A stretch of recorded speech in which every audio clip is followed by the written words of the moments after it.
हा दादा, तो दादा, शरदराव, उद्धवराव, हे सगळेच माझे. आता तुमचे पक्ष तुम्ही वेगळे स्थापले, त्याला मी काय करू? म्हणजे जवळजवळ 50 वर्ष मी नाट्य आणि चित्रपट सृष्टीमध्ये आहे.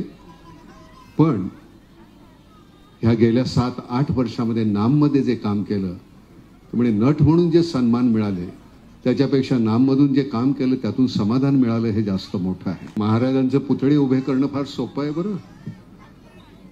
त्यांची विचारसरणी, त्यांचा विचारांचं अनुकरण, निदान मगाशी म्हटल्याप्रमाणे एक पाऊल जरी चालता आलं तर ते फार महत्वाचं आहे. खरंच जय भवानी जय शिवाजी बोलणं फार सोपं आहे.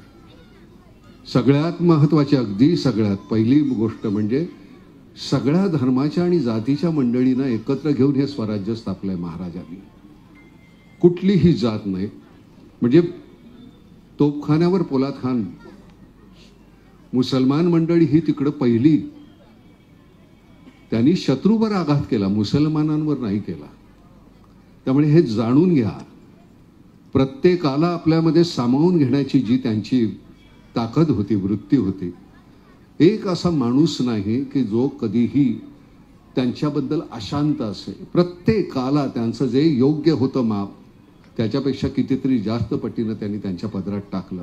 ही जी भांडणं आहेत ना, आपण सगळे दैवत वाटून घेतलेली आहेत. वाईट वाटतं त्याचं. बाबासाहेब आंबेडकर माझे आहेत हो, महाराजा माझेच आहेत, टिळक माझेच आहेत.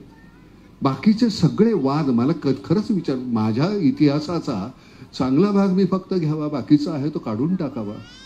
ब्राह्मणेतर हा वाद नको. आता कुठलेच वाद नसावेत. मला असं वाटतं आपण माणूस म्हणून एकमेकांना ज्या दिवशी ओळखायला लागू, त्या दिवशी या स्मारकाची, तुम्हाला खऱ्या अर्थानं तुम्ही त्या स्मारकाचा सन्मान केला असेल. येता जाता कुठेतरी रस्त्यामध्ये कुठलाही पुतळा उभा आहे असं नाही आहे.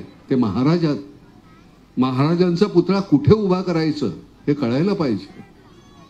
त्याच्यावरनं वितंडवाद कधी का होतात, कशासाठी होतात, मला काही कळत नाही. तुम्ही एकत्र येऊन कसे काम करता, सगळ्यात गमतीचा आणि आनंदाचा भाग आहे की सगळे पक्ष, सगळे जाती धर्माची लोक एकत्र येऊन त्यांनी हा पुतळा निर्माण केलेला आहे.